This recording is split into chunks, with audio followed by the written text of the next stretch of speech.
Hi there and welcome back or welcome to my channel if this is your first time here. My name is Amy and I have a somewhat unhealthy obsession with Formula 1. In today's video we're having a little deep dive into the history of one of Formula 1's oldest teams, Renault. So it's no secret that Alpine is one of the worst teams on the grid in 2024, underperforming especially for a manufacturer team. The two drivers don't get along, so much so that one has already been confirmed to be dropped for next season. But it wasn't always like this. Not so long ago, they were fighting for wins and championships. So where did it all go wrong? How did the mighty team fall?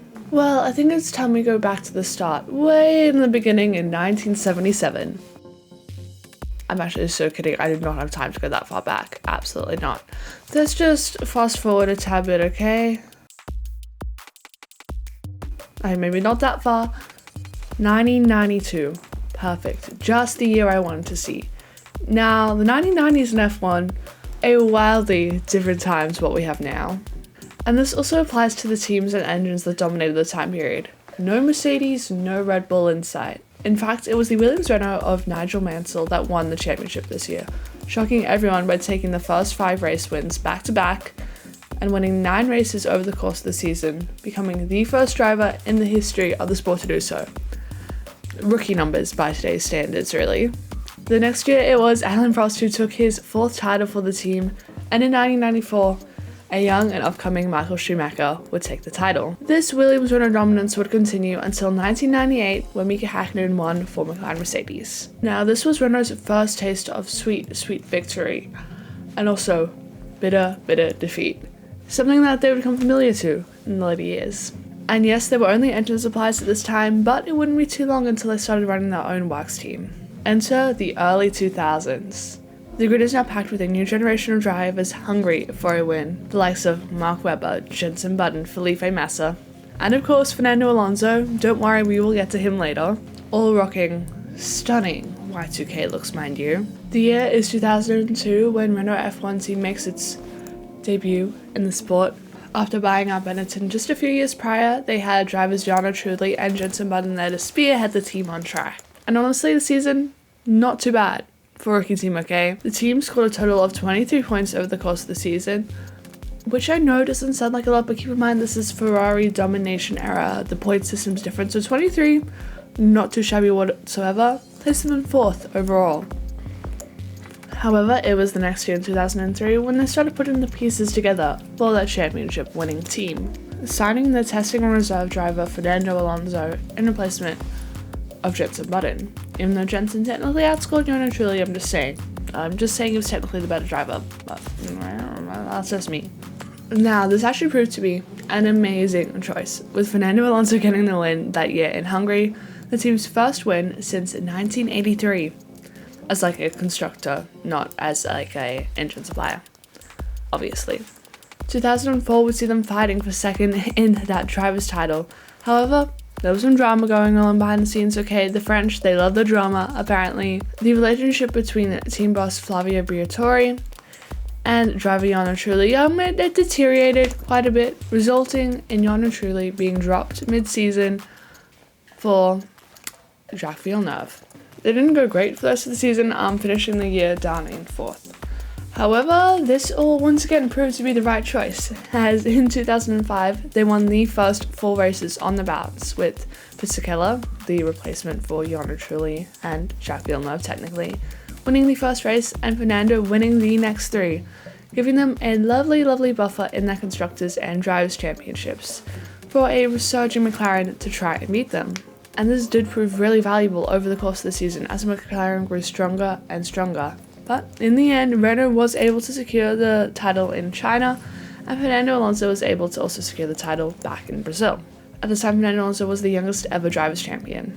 In 2006, they had another successful season, taking many a win and a podium throughout, and battling Ferrari for the title, which they inevitably took, and Fernando another driver's title under his belt, baby. However, this season wasn't without controversy, as the FIA ended up banning mass gainers. Now, I had to actually figure out what these were, but I think I got it. So, the mass gainer system is a system using a spring-mounted mass on the nose cone. Basically, it reduces the sensitivity of the car to vibration, meaning it is easier for them to go over curbs, over bumps, and lose less time, basically stay closer to the track. Now, Renault initially were the ones who invented this lovely stuff. By that point in time, 7 teams on the grid were also using it, so it wasn't like it was just a Renault thing, like 7 teams were using it. And now, allegedly, it was McLaren who came to the FIA being like, hey, this doesn't look too legal. And yeah, there we are. It was banned. Obviously, more controversy followed them in 2008 with, the whole Crashgate thing. I don't really have time to get into that right now, but like I will do a whole deep dive video if y'all want. That is my Roman Empire. Now, this was sort of the end of that main winning era for the French team, at least from like a team perspective. However, in 2007, they did sign Red Bull on to be a customer team, meaning that they would produce the engines for them over the next couple of years. And they did have some success with Red Bull. Obviously, Sebastian Vettel and Red Bull won the titles from 2010 to 2013, obviously being supplied by Renault engines. Enter the dark days, okay? With the new regulations taking over and Mercedes dominating, a lot of teams struggled. Yeah, Renault was also one of them. In 2005, Red Bull terminated the contract for an engine with Renault, citing lack of performance. And in 2017, McLaren would sign a contract with them to supply the engines, again, only for it to be terminated a few short seasons later. Once more, lack of performance. So not great when the whole point of you being in the sport is to advertise your engines, though I don't think I would trust a French person to make an engine, but that's just me. Now, bearing all of this in mind, it's fair to say that going into 2019, they were a team looking to rebuild, signing on ex-Red Bull driver Daniel Ricciardo to partner with Nico Hülkenberg for that season. However, they were not out of the pits quite yet. They were plagued with reliability issues and a lack of aerodynamic performance, seeing them finish the season 5th in the Constructors. But you know what, they had a few tricks up their sleeve come the next season. The chassis technical director would leave and will be replaced by Pat Fry of McLaren and Ferrari fame. So hopefully this sorts out all their issues. They would also sign Esteban Ocon to replace Nico Hülkenberg for that season, and now they started to see a bit more success. In Belgium, they had a 4-5 finish, so close to the podium, scoring 23 points in a single race, more than in any race ever as a constructor, and got the first fastest point lap in over a decade. Absolutely insane. At the Nürburgring, Ricciardo also got a 3rd place finish. He was on the podium, and again, the team's first podium since Malaysia 2011. Later on the season, Ricciardo got his 2nd podium at Imola, and Ocon would also finish 2nd in Sakir, his first podium and Renault's 3rd of that season. So you know what, I would argue a pretty solid result, and it would only continue, at least for the next season. Oh wait, hey guys, it's rebrand time. We're Alpine now. We just signed Fernando Alonso back from retirement, and yeah, our team principal, he's also leaving. So that's us. What's new with you? What is new with you guys? Wild times, truly. But despite all of this, they did have some highlights for that season, with a podium from Alonso and of course that win from Ocon in a rain-soaked Hungarian Grand Prix. So not so bad whatsoever, but we did have bigger fish to fry in the 2021 season, so there's that. However, in saying this, now is where it starts to get a little bit messy, okay? It's January of 2022, and the new team principal announces that he's leaving the team, and so does advisor Alain Prost. Big controversy. Alain Prost, the French guy, leaving the French team. Why? Otmar Zafnauer was announced as the new team principal, leaving, of course, Aston Martin. Bruno Fanon was also added to the management team. Keep this man's name in mind because he is very relevant for the rest of the story. And all seems to be going fairly smoothly until wait, what's this? Sebastian Vettel's retiring. Alonso fucks off to Aston Martin. And of course Alpine's like, hey, let's just announce our junior driver. Oh my god, Oscar Piastri, welcome to the team. And Oscar's like, screw you, I never signed a contract. I actually signed a contract with McLaren, so good luck. And now, of course, they're in a legal battle with McLaren to attempt to keep the speedy Aussie on their team, although why would you want that, actually?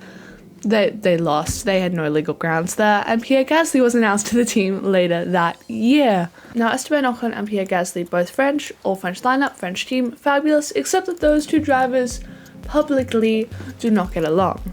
So again, just a tad bit messy. Now we get to the 2023 season, and they are severely underperforming in terms of both theirs and the public's expectations.